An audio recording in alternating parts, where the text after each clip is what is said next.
नमस्कार, आपका स्वागत है नेक्स्ट जेन भारत में। मैं हूं प्रतीक्षा मिश्रा।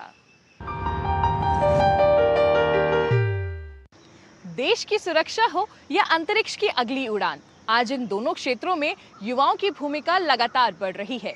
मुंबई की हाईटेक लैब से लेकर आईआईटी के वर्कशॉप्स तक युवा इंजीनियर्स और छात्र नई तकनीकों पर काम कर रहे हैं। कोई एंटी ड्रोन सिस्टम बना रहा है तो कोई अपना रॉकेट तैयार कर रहा है। देखिए कैसे भविष्य की तकनीक अब किताबों में नहीं बल्कि युवाओं के हाथों में आकार ले रही है। आज आत्मनिर्भर भारत और मेक इन इंडिया जैसे अभियानों का असर सिर्फ उद्योगों तक सीमित नहीं है, बल्कि रक्षा और अंतरिक्ष जैसे अत्याधुनिक क्षेत्रों में भी इसकी गूंज सुनाई दे रही है। देश के युवा इंजीनियर्स और शोधकर्ता ऐसी तकनीकें विकसित कर रहे हैं जो कभी विदेशों से आयात की जाती थी। मुंबई के इस हाईटेक लैब में भी कुछ ऐसा ही हो रहा है, जहां न सिर्फ युवा इंजीनियर्स बल्कि इस दिशा में अपना पहला कदम रख रहे हैं। यहाँ के इंटर्न्स भी देश की सुरक्षा से जुड़ी वास्तविक चुनौतियों पर काम कर रहे हैं। ये युवा भारतीय सेनाओं और अंतरिक्ष कार्यक्रमों की जरूरतों के अनुरूप नई तकनीकों को विकसित और बेहतर बनाने पर काम कर रहे हैं। जिस तरह से आर्मी से हमको रिक्वायरमेंट आती है, हम उसका एक डिज़ाइन बनाते हैं, बट जब डिज़ाइन इम्प्लीमेंट करने की बात आती है या फिर एक किस तरीके से उसे हमें इम्प्लीमेंट करना है ये हम सोचते हैं, तो तब हम इंटर्न्स के इनोवेशन का या फ्रेशर्स के इनोवेशन का बहुत ज़्यादा हेविली इस्तेमाल करते हैं and they are very creative in this sections. आज आधुनिक सुरक्षा व्यवस्था के सामने सबसे बड़ी चुनौती में से एक है छोटे और तेजी से होते ड्रोन के खतरे। यहाँ विकसित की गई स्वदेशी एंटी ड्रोन तकनीक संदिग्ध ड्रोन की पहचान कर उसे निष्क्रिय करने में सक्षम है। जैसे ही कोई ड्रोन प्रतिबंधित क्षेत्र में प्रवेश करता है, यह प्रणाली उसकी दिशा, दूरी और फ्रीक्वेंसी की पहचान कर उसे रोकने की प्रक्रिया शुरू कर देती है। डिटेक्शन में जब हमें डिटेक्शन दिखता है तो नंबर ऑफ ड्रोन्स, उनकी फ्रीक्वेंसी, उनकी डायरेक्शन, ये सब हमें हमारी स्क्रीन पे दिखाई पड़ती है। एक बार जब हमको पता चल जाता है कि ड्रोन डिटेक्ट हुआ है, वो किधर से आया है, कैसे आया है, किस फ्रीक्वेंसी पे आया है, उसके हिसाब से हम जैमर के वो फ्रीक्वेंसी बैंड ऑन करते हैं और इंटेंडेड डायरेक्शन में उसकी जैमिंग करते हैं। आत्मनिर्भरता की यही तस्वीर इस अत्याधुनिक ऑप्टिक्स और नैनो टेक्नोलॉजी लैब में भी दिखाई देती है। यहाँ रक्षा और अंतरिक्ष मिशनों के लिए विशेष ऑप्टिकल सिस्टम तैयार किए जा रहे हैं। इनका उपयोग थर्मल इमेजिंग उपकरणों, निगरानी प्रणालियों, सैन्य प्लेटफॉर्म्स और सैटेलाइट में किया जाता है। आसान शब्दों में कहें तो ये वो हाईटेक आंखें हैं जो रात के अंधेरे, घने कोहरे और हजारों किलोमीटर दूर अंतरिक्ष से भी दुश्मन पर पैनी नजर रखती है। हम जहाँ पे खड़े हैं अभी, वो इंडिया की सबसे पहली नैनो टेक्नोलॉजी सेंटर है और इस जगह पे हम लोग ऑप्टिक्स बनाते हैं for defence and space application. तो ये हम ऑप्टिक्स जो बना रहे हैं वो सारे इलेक्ट्रो ऑप्टिकल पेलोड्स में जाते हैं, फिर ये बाइनोकुलर्स में जाते हैं, उसके बाद स्पेस मिशंस में भी जो भी इंटरप्लैनेटरी अर्थ ऑब्जर्वेशन, उसके बाद साइंस मिशंस के लिए जो भी स्पेस में जो भी उड़ते हैं सैटेलाइट्स, उन सब में ऑप्टिक्स हमारे ही जाते हैं। आज के युवा इंजीनियर्स देश की सुरक्षा और अंतरिक्ष मिशनों के लिए अत्याधुनिक तकनीक विकसित कर रहे हैं, लेकिन सवाल यह भी है कि आने वाले समय में भारत के अगले वैज्ञानिक, स्पेस इंजीनियर्स और इनोवेटर्स कहां से आएंगे। इसी सोच के साथ चेन्नई में एक अनोखी पहल की जा रही है, जहां बच्चों और युवाओं को शुरुआती स्तर से ही एरोस्पेस और स्पेस साइंस से जोड़ा जा रहा है। यहाँ सीखना सिर्फ किताबों तक सीमित नहीं है, बल्कि मॉडल्स, प्रयोगों और वास्तविक प्रोजेक्ट्स के जरिए बच्चे रॉकेट, सैटेलाइट और अंतरिक्ष विज्ञान की बारीकियों को समझ रहे हैं। The future talents. We start training the students in the field of aeronautics and aerospace from age grade 1 onwards. Like Abdul Kalam say, create a spark. We are trying to create the spark in their very young age. यहाँ बच्चे सिर्फ rocket और satellite के बारे में नहीं सीख रहे, बल्कि यह भी समझ रहे हैं कि किसी नए आइडिया को कैसे लोगों तक पहुंचाया जाए और उसे एक सफल प्रोजेक्ट में कैसे बदला जाए। We learned about CEA, chemical analysis of how a propellant works, and then we learned about entrepreneurship as an additional course on how to sell our products or how to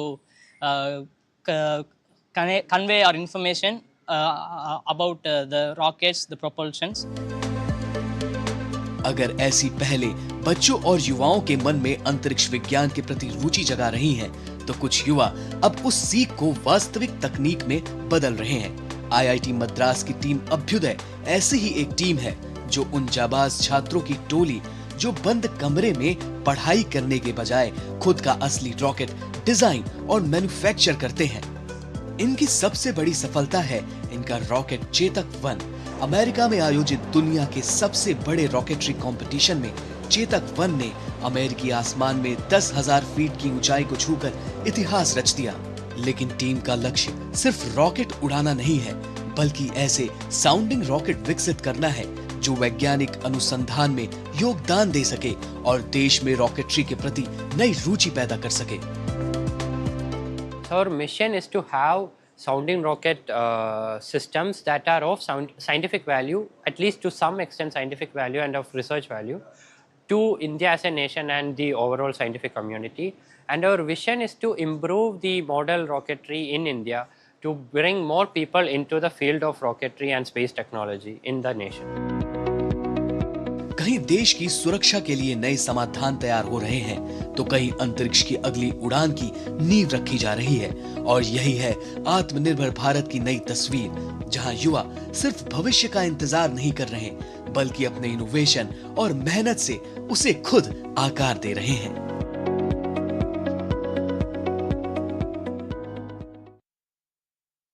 जिस तरह आज startups की लहर तेजी से बढ़ रही है, उसका असर अब देश के छोटे शहरों में भी साफ दिखाई देने लगा है।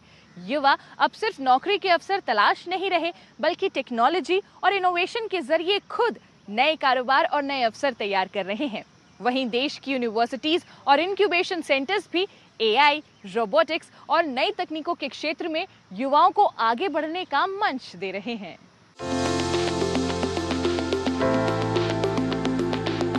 देश के छोटे शहरों के युवा अब अपने आइडियाज को बिजनेस में बदल रहे हैं। कोवर्किंग स्पेसेस और इंक्यूबेशन सेंटर्स उन्हें सही माहौल, मार्गदर्शन और संसाधन दे रहे हैं। पंजाब के मोहाली में भी ऐसा ही बदलाव दिख रहा है, जहां युवा नौकरी खोजने के बजाय अपना स्टार्टअप खड़ा कर रहे हैं। मिलिए तुषार जोहल से, जिन्होंने 3D प्रिंटिंग के फील्ड में अपना स्टार्टअप शुरू किया है। उनकी टीम कस्टम मेड प्रोडक्ट्स और इनोवेटिव प्रोडक्ट प्रोटोटाइपिंग पर काम कर रही है। आज वो सेल्फ रिलायंट बनने के साथ साथ दूसरों के लिए रोजगार भी पैदा कर रहे हैं। हमारा जो वेंचर है जैसे 3D प्रिंटिंग का है, इसमें हम कॉलेज प्रोजेक्ट्स है, हमारे एजुकेशनल प्रोजेक्ट्स है, हमारे आर्किटेक्चरल प्रोजेक्ट्स है हमारे, तो हम उनको टारगेट कर रहे हैं, यूथ को। मोहाली की ही रहने वाली भूमि कपूर नई तकनीक के जरिए स्मार्ट होम ऑटोमेशन को आसान और स्मार्ट बना रही हैं। उनकी युवा टीम ऐसी मोबाइल ऐप विकसित कर रही है जिसकी मदद से लोग कहीं से भी अपने घर के अप्लायंसेस को सिर्फ एक क्लिक पर कंट्रोल कर सकते हैं। Hey Siri, turn on all lights. Turn off garage light. Turn off bathroom light. Hems and solutions future homes को एक बेटर शेप दे सकते हैं। लाइक जो अब ट्रेडिशनल मेथड्स है कि अगर मुझे कहीं जाके लाइट्स ऑफ करनी है या फिर मुझे बैठे बैठे कोई काम कराना है, तो दैट इज कि हाँ, मैं सोच रही हूँ कि यार कुछ ऐसी टेक्नोलॉजी आनी चाहिए कि जिससे मैं यहीं पे बैठे बैठे उस रूम की लाइट ऑफ कर दूँ। जैसे जैसे नए स्टार्टअप अपने इनोवेटिव प्रोडक्ट्स और सर्विसेज बाजार में लॉन्च कर रहे हैं, वैसे वैसे उनकी पहचान बनाने और ग्राहकों तक पहुंचाने की जिम्मेदारी भी बढ़ रही है। इसी जरूरत को पूरा कर रहा है गायत्री राणा जैसे युवाओं का अपना स्टार्टअप। उनकी टीम ब्रांडिंग, डिजिटल मार्केटिंग और क्रिएटिव कंटेंट के जरिए नए कारोबारों को मजबूत पहचान दिलाने में मदद कर रही है, ताकि उनके प्रोडक्ट्स सही ऑडियंस तक पहुंच सके और बाजार में अपनी अलग जगह बना सके। यहाँ पे मोर ऑफ इट कि हमारा कंपनी की सोशल मार्केटिंग कर दो, डिजिटल मार्केटिंग कर दो, एंड देन दे कंप्लेंट कि हम ब्रांड नहीं लग रहे। So that is how this idea started कि हमें ब्रांडिंग करनी है, हमें कंपनीज को ब्रांड्स बनाना है। देश में स्टार्टअप कल्चर को नई उड़ान दे रहे हैं वो कॉलेज जो सिर्फ किताबों तक सीमित नहीं है, बल्कि प्रैक्टिकल लर्निंग, इनोवेशन और इंडस्ट्री पार्टनरशिप्स को बढ़ावा दे रहे हैं। यही संस्थान नई पीढ़ी को नौकरी तलाशने वाला नहीं, बल्कि रोजगार सृजित करने वाला बना रहे हैं। हिमाचल प्रदेश के सोलन में भी युवा भविष्य की तकनीकों पर काम कर रहे हैं। यहाँ छात्र रोबोटिक्स और ड्रोन टेक्नोलॉजी की बारीकियां सीख रहे हैं ताकि उभरती हुई टेक इंडस्ट्री की जरूरतों के साथ कदम मिलाकर चल सकें और आने वाले कल के इनोवेटर्स बन सकें। सो ट्विस्ट जो है वो हमारा सब स्पाइडर कंपेनियन की तरह है और ये एक पेट रोबोट है। सो ही कैन टॉक और ये हमें बता भी सकता है कि हम कैसे इफ़ हम कोई इमोशन फील कर रहे हैं, so he can convey with ourselves. ये अपने सराउंडिंग को सेंसर के द्वारा डिटेक्ट करता है और जब भी हम इसमें इनपुट दे रहे हैं तो इनको वो प्रोसेस करता है। इसमें काफ़ी सारे AI सिस्टम के एल्गोरिदम लिखे होते हैं जिसके थ्रू ये डिसीजन मेकिंग अपनी करता है। छोटे शहरों से निकल रही ये नई सोच दिखाती है कि भारत का इनोवेशन इकोसिस्टम अब तेजी से बदल रहा है। तकनीक, स्टार्टअप्स और स्किल आधारित शिक्षा के दम पर युवा न सिर्फ अपने सपने साकार कर रहे हैं, बल्कि नए रोजगार और अवसर भी पैदा कर रहे हैं।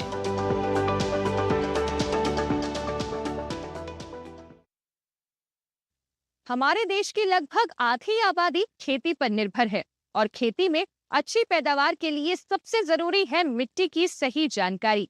इसी काम में सॉइल हेल्थ कार्ड योजना किसानों की मदद कर रही है। वहीं AI, स्मार्ट सेंसर और नई तकनीकें खेती को और आसान बना रही है। यानी अब किसान अंदाजे से नहीं, बल्कि सही जानकारी के आधार पर खेती कर रहे हैं। आइए देखते हैं ये बदलाव।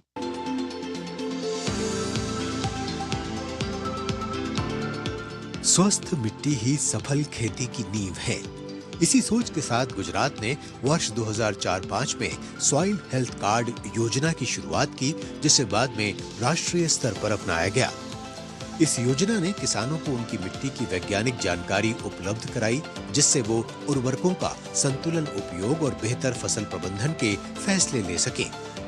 गुजरात के साणंद के किसान किरण भाई पटेल बताते हैं कि मिट्टी की सही जानकारी ने उनकी खेती की दिशा और दशा दोनों बदल दी है।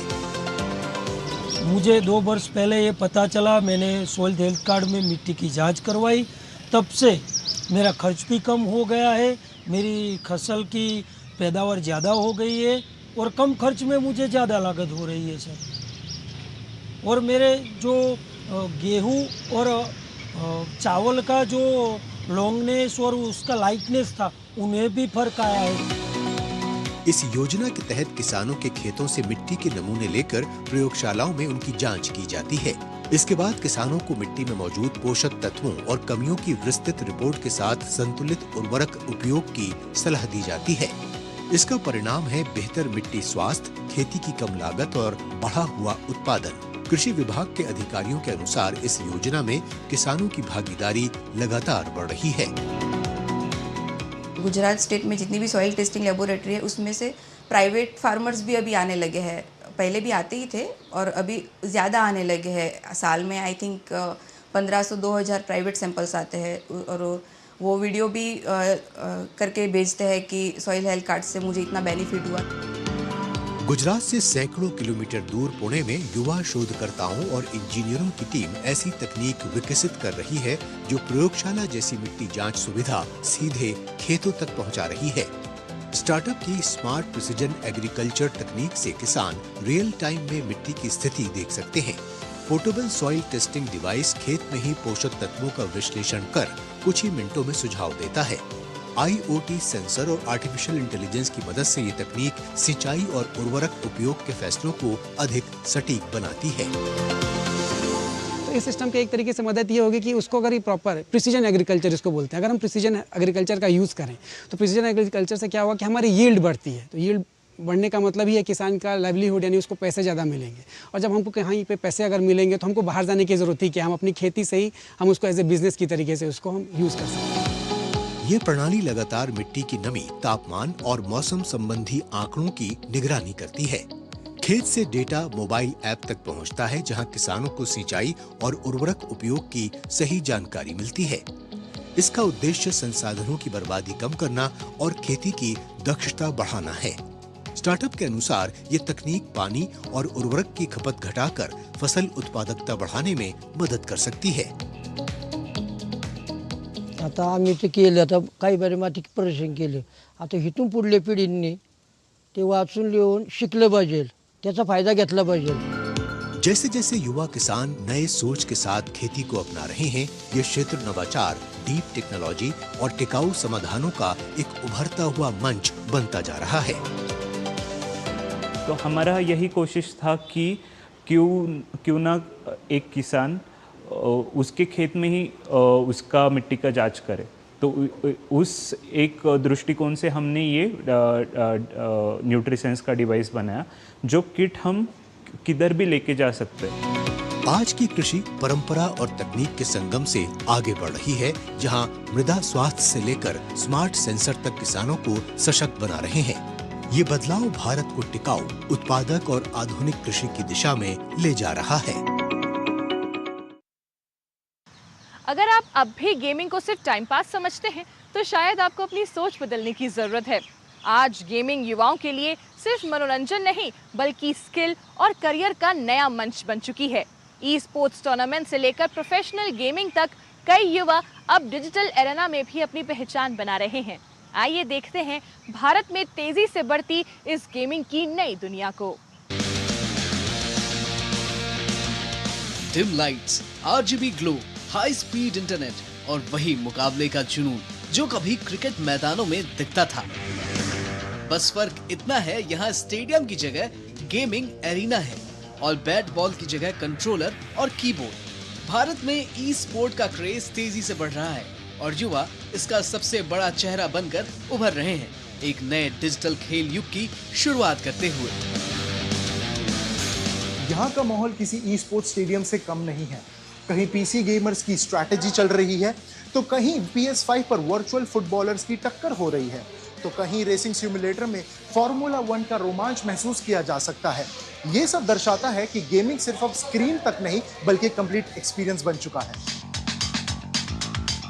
फॉर्मूला 1 दुनिया की सबसे एडवांस रेसिंग प्रतियोगिता, लेकिन अब इसकी तकनीक गेमिंग एरिना तक भी पहुंच चुकी है।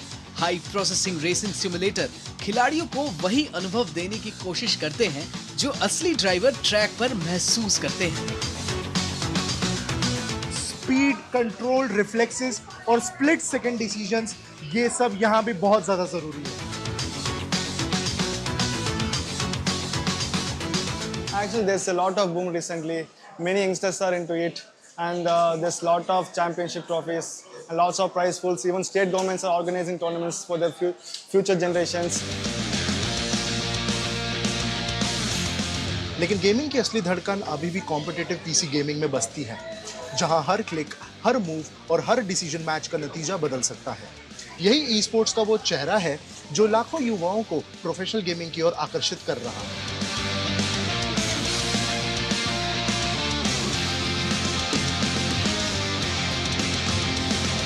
I really got interested in gaming like for the past 3 to 4 years, and I usually play PC, PS5, and back then PS4 games. And recently, I've heard a new trend where there's like way too many competitions in esports, and especially FIFA, Mortal Kombat, and Tekken. They are actually very great because I've been to all of these tournaments, and they do give cash prize for first who wins first and second, third. Is actually crazy. But wait, अगर आपको लगता है कि gaming सिर्फ chair पर बैठकर खेली जाती है, तो शायद अगला चीज जो आप देखने जा रहे हैं वो शायद गेमिंग की पूरी डेफिनेशन को बदल सकता है। ये है हाडो, जापान में विकसित दुनिया के सबसे चर्चित ऑगमेंटेड रियलिटी स्पोर्ट्स में से एक। इनमें खिलाड़ी हेड माउंटेड डिस्प्ले और मोशन सेंसर पहनकर वर्चुअल एनर्जी बॉल से विरोधियों पर हमला करते हैं। यह गेम फिजिकल मूवमेंट और डिजिटल गेमिंग को एक साथ जोड़कर एक बिल्कुल नया अनुभव देता है। Esports is a skill-based game. Online tournaments where prize money are allowed, explicitly allowed under the PROGA Act, wherein everything else has been banned by them. So, esports basically is not gambling. It's a proper skill-based game, just like cricket or football. लेकिन इस कहानी का सबसे बड़ा पहलू तकनीक नहीं बल्कि युवा है। एक ऐसी पीढ़ी जो सिर्फ गेम्स कंज्यूम नहीं कर रही बल्कि कम्युनिटी बना रही है, टूर्नामेंट्स आयोजित कर रही है, कंटेंट क्रिएट कर रही है और नए करियर के रास्ते तैयार कर रही है। कभी गेमिंग को सिर्फ हॉबी समझा जाता था, लेकिन आज ये इकोनॉमी है, करियर है, इंडस्ट्री है और सबसे बड़ी बात एक पूरा कल्चर है। और शायद यही है नेक्स्ट जेन भारत की पहचान।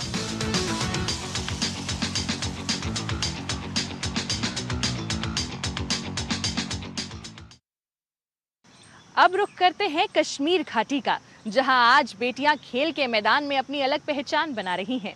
जूडो हो, रग्बी हो या मार्शल आर्ट्स, कश्मीर की ये युवा खिलाड़ी पूरी मेहनत और जुनून के साथ आगे बढ़ रही हैं। उनका सपना सिर्फ मेडल जीतना नहीं बल्कि अपने परिवार और देश का नाम रोशन करना भी है। आइए मिलते हैं ऐसी ही कुछ खिलाड़ियों से।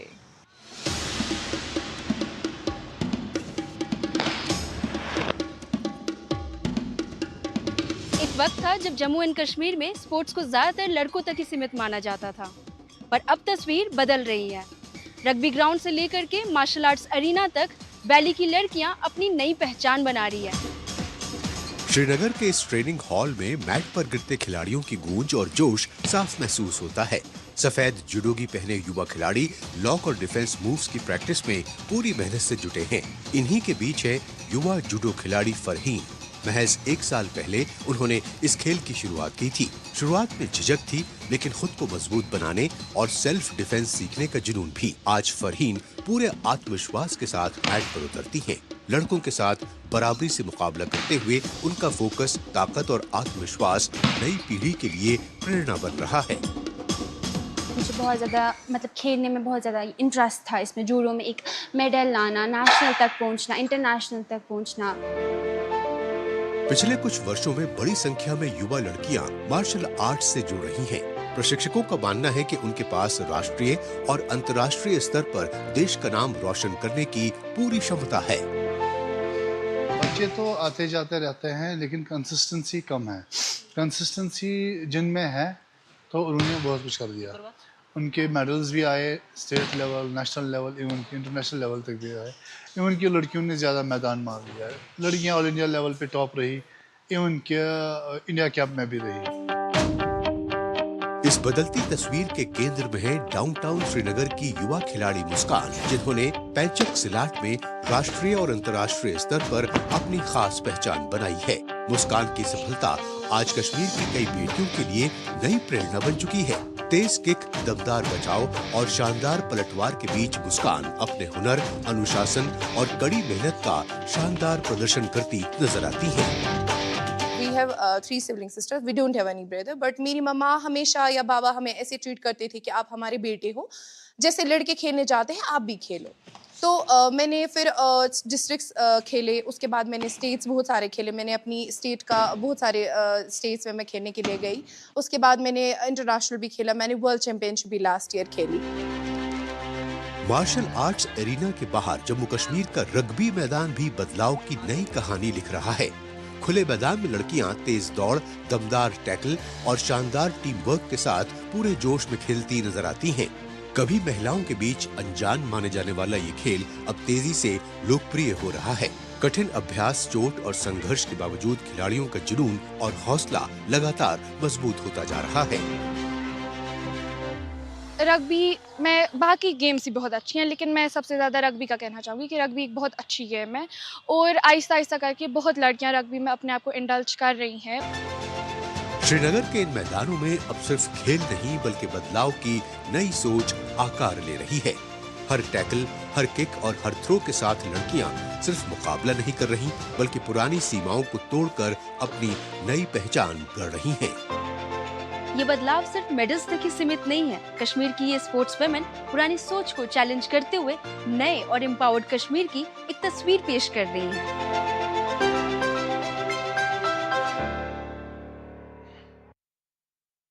आज के शो में फिलहाल इतना ही। आपसे फिर मुलाकात होगी अगले एपिसोड में। तब तक के लिए मुझे दीजिए इजाजत। नमस्कार।